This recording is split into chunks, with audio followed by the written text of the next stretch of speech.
Welcome back to Sweet Red Poppy. I'm Kimberly, and on today's episode, we are going to be learning all about paint pouring. Now, if you want to jump on the hottest trend of 2020, you're going to want to learn all about paint pouring, and I have all of the tips and tricks and secrets to get you through this process.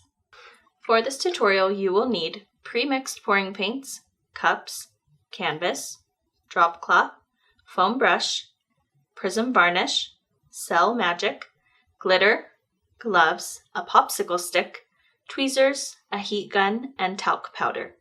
Along the way, as I've been creating paint pour canvases, I've come up with a few tips and tricks that make this process easier, but also give you really great results. For the supplies, I found that it's easiest to use a pre-mixed pouring paint. So I'm using Color Pour. You can find this at JOANN, and it comes in sets. They have all of the supplies you need, which is really nice because it makes this process so easy. To start out with, you want to put a canvas or a drop cloth down on whatever surface you're working on. I know it might seem easy to just skip that part, but this is a really messy project and you definitely don't want to skip that part. So go ahead, cover all of your surfaces. You might even want to put an apron on or make sure that your floor is covered as well, because we're gonna make a big mess today. To start out with, you'll need a blank canvas. So I found this cute little canvas at JOANN, and you can find a variety of different shapes and sizes. It just is all about your preference. To start out with, I've placed a few thumbtacks along the back of my canvas. That way I can set this down and my paint will be able to drip over the edges. If you don't have thumbtacks, you can also use cups, and you can use those just to prop your canvas up so that it has somewhere, so that the paint has somewhere to go. I'm going to set this right here, and right now I'm going to work on mixing up my paints.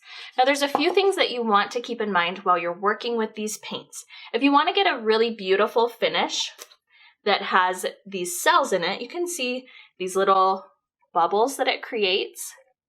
If you want to recreate this, what you'll want to do is use the Cell Magic. Now this is a silicone-based additive, and what it does is it creates those pretty little bubbles in your paint. How it does that is the silicone rises to the top when it's mixed with the paint, and then it just separates. So it creates this really beautiful illusion, and I really think it can make or break your canvas. So I would recommend adding that. If you don't want to go with the silicone route, you can add just a rubbing alcohol into your paints, and what happens is it will also create kind of that marbled, bubbled look, because as the alcohol evaporates, it will just create the same effect. So really up to you. You can decide which way you prefer. I'm gonna just add the Cell Magic because I feel like it's a little bit easier that way. So I'm just using this pre-packaged kit, and if you don't have Color Pour already, you can use any acrylic paint that you have at home. Something to keep in mind is that acrylic paint is pretty thick, so you will need to add a pouring medium into your paint. What I'm going to do is use some of my paint and add it into these cups, and then I'm going to add in my Cell Magic. You want to use your popsicle stick and just spin it around until it's completely dispersed. Make sure to shake your paint before using it. That way, in case anything's settled, you're just going to get an even distribution of all of those ingredients. I'm just adding a little bit of this to each cup, and then I'm going to stir my paints around.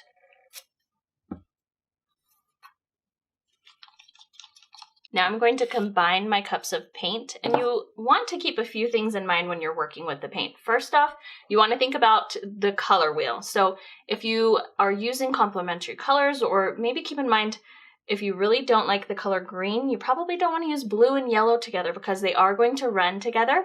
So there could be some muddling of colors. So keep that in mind, just something to think about while you're choosing the colors you want to use. Another thing is I like to start with my darkest color and then add in my lighter colors to that. Now I like to do a base layer of white on my canvas. The reason I like to do that is it just helps everything spread a little bit more evenly. So I'm going to go ahead and put some white paint on my canvas. I'm also going to add in some of this blue.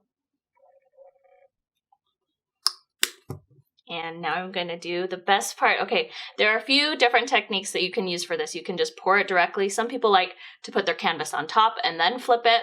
I like to be and a little bit more control, so I'm going to pour it directly onto the canvas. And this is definitely the most fun part. Now, if you don't love how it looks, you can always add in some more paint, but the look of it is really going to change as we start to move this canvas around. So I'm gonna make sure that I get all of this paint out. And if you feel like you want a little more of a certain color, just go ahead and add that in. It's not too late. That's the fun part, is there's not really a right or a wrong way to do this. It's just all about your preference.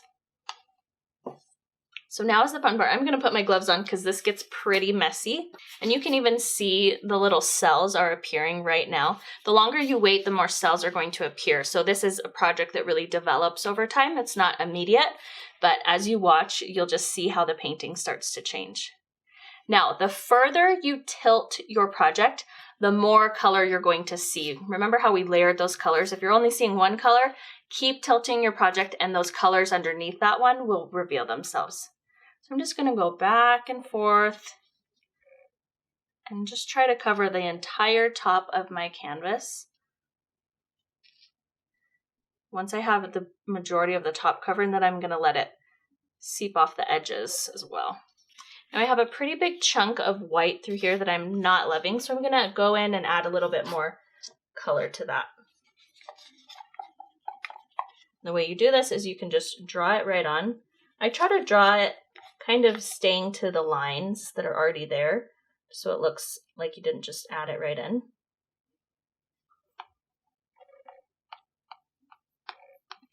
And then you can just use your little popsicle stick to kind of blend it in. If you see anywhere else that you want to add a different color, you can go in and add that as well right now.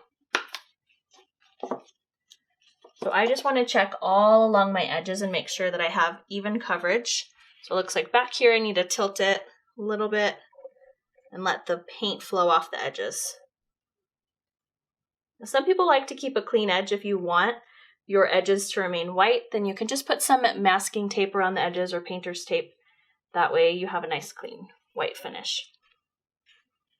Okay, the next step, once all of your paint is on there, you want to go around with your finger and just remove any of the drips that might be on the sides. That way you don't get a buildup of paint underneath. At this point, I'm going to remove my gloves and I'm going to start adding some glitter and some foil flakes into this project. So I decided I really wanted some gold. I'm just gonna add a little bit of gold into this painting. That way it will kind of match the gold flakes I'm putting in. To make this blend a little bit better, I'm just gonna take my heat gun to it. So I like to quickly go over the entire painting with my heat gun just to help all of my cells develop quickly. Now I'm going to use some tweezers to add in some foil flakes. I feel like this just makes it look so pretty, and I like to add them along the veins that I've already created. So I'm just going to follow this golden line. Now you could wait and add your foil flakes until after you've varnished your project. I like to add them right now, that way I know they're secure and they're covered up and I don't have to worry about any of them falling off. Now that I've finished adding all of my embellishments to this, I'm going to set it aside and let it dry completely. I have another canvas that I worked on last night and it's completely dry now. So what I need to do is a few finishing touches. Since I used silicone in my paint, I need to use this talc powder to absorb all of the silicone so that I can finish the top of this project. What you want to do is just shake a little bit of this talc powder onto your canvas, and then you're just going to brush it around and absorb any of that silicone. So just brush it off completely.